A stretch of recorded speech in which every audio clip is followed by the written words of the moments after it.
Dans la région de Tillabéri, sur la rive droite du fleuve Niger, dans le cadre des opérations de sécurisation, les forces de défense et de sécurité ont mené plusieurs actions visant à contrer les activités hostiles des groupes criminels opérant dans la zone.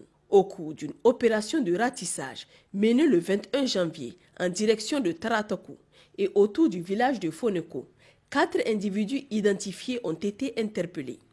Ces criminels sont impliqués dans plusieurs actions néfastes dans la zone.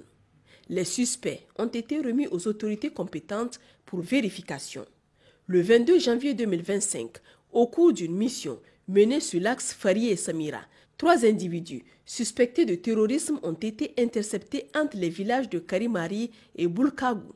Ces individus, surpris par le détachement militaire en patrouille, ont tenté de s'enfuir. Mais le bouclage rapide de la zone a permis leur arrestation. Une fouille corporelle a révélé des éléments incriminants, notamment 3 téléphones portables, des armes blanches et divers objets suspects. L'analyse préliminaire des téléphones a renforcé les preuves de leur implication dans des activités criminelles. Ces suspects ont été remis aux autorités compétentes pour des enquêtes approfondies. Lors de cette même mission, la patrouille a été confrontée à 2 incidents d'engins explosifs improvisés déclenchés à distance par des terroristes affiliés au GSIM. Le premier incident s'est produit à Lalé, près de Kourtchoungou, commune rurale de Gotei, blessant légèrement 3 militaires qui ont été immédiatement pris en charge. Au retour, un second engin explosif improvisé à effet dirigé a été activé dans la même zone, causant des blessures légères à 5 autres soldats. Malgré ces attaques, aucune perte en vies humaines n'a été enregistrée et les moyens matériels engagés sont restés intacts. Le 24 janvier 2025, aux environs de 17h20, un engin explosif improvisé déclenché par une plaque à pression au passage d'une citerne à eau appartenant à la société minière du Liptako. L'incident s'est produit alors que le véhicule revenait de ravitaillement en eau d'une position avancée de nos forces. L'explosion n'a heureusement causé que des dégâts matériels mineurs sur le camion. Les populations locales sont appelées à redoubler de vigilance face à ces menaces persistantes d'engins explosifs improvisés. Il est essentiel de signaler tout objet suspect ou objet inhabituel sur et le long des routes aux forces de sécurité. Le 23 janvier 2025, suite à une information donnée par les populations riveraines faisant état d'interception de véhicules en provenance du marché de Terra, une intervention rapide et efficace des FDS déployés à Kokoro a forcé l'ennemi à battre en retraite et permettant ainsi aux usagers de la RN5 de poursuivre leur route en toute quiétude. Il convient de noter que la détermination et la promptitude des FDS engagés au sein de l'opération NIA n'ont laissé aucun répit à l'ennemi qui a tenté plusieurs infiltrations dans les villages aux fins de prédation ou actes de terreur. Dans le cadre des activités civilo-militaires et le renforcement des liens armées-nations, les FDS déployés à Dargol ont également effectué une donation de médicaments au CSI de la dite localité au profit des populations. Sur la rive gauche, dans le cadre de l'opération Almahou, les forces de défense et de sécurité ont mené une opération de bouclage et de fouilles ciblées au camp des déplacés internes de Walam. L'opération, réalisée le mercredi 22 janvier 2025, entre 6h et 7h, répondait à des informations et renseignements signalant des infiltrations suspectes et des activités douteuses au sein du camp. Ce camp abrite principalement des populations déplacées des villages de Unzouet, Ngaba et autres hameaux du département de Bani Bongo ayant fui l'insécurité à la frontière avec le Mali.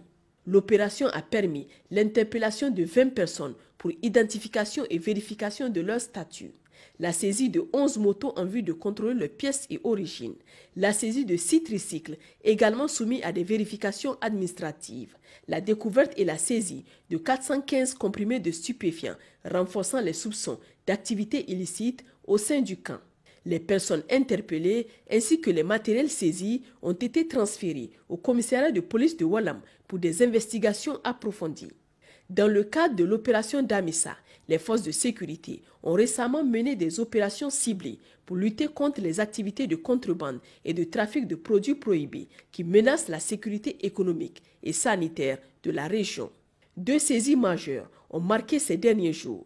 L'arrestation d'un contrebandier transportant illégalement de l'essence entre Gaya et Kiessa et l'interception d'un véhicule chargé de produits pharmaceutiques interdits à Malankwara. Dans l'après-midi du jeudi 23 janvier 2025, une patrouille a appréhendé un contrebandier de nationalité nigériane entre Gaya et Kiessa. Circulant à moto, l'individu transportait illégalement 300 litres d'essence répartis dans 12 bidons de 25 litres chacun. Le vendredi 24 janvier 2025, à 18h30, une autre patrouille a intercepté un véhicule de marque Toyota V8 dans le secteur de Malankwara, à 30 km à l'ouest de Douchi, sur l'axe menant au Nigeria. Le véhicule transportait une importante cargaison de produits pharmaceutiques prohibés comprenant des millions de comprimés et gélules dont du paracétamol, de l'amoxicilline, de l'ampicloza et divers autres médicaments ainsi que des flacons et des sachets d'autres substances médicales. Les interpellés ainsi que les cargaisons saisies et les moyens de transport utilisés ont été remis aux autorités compétentes pour les procédures judiciaires et une enquête approfondie sur les filières de contrebande dans la région. Au centre du pays, dans le cadre de l'opération Forotobushia, une patrouille menée dans le village de Maraka a permis l'arrestation de 5 grands consommateurs de drogue, également complices de bandits armés, perturbant la quiétude des populations. Les effets saisis auprès d'eux et du dealer comprennent 85 boules de cannabis, 25 paquets de cigarettes, 3 paquets de Rizla, 20 boules d'Hermo et divers types de comprimés. À l'est du Niger, dans la région de Difa, le jeudi 23 janvier 2025, en fin de journée, vers 17h, les agents de sécurité en poste à la gendarmerie de Kablewa ont réussi à intercepter une cargaison de chanvre indien lors d'un contrôle de routine.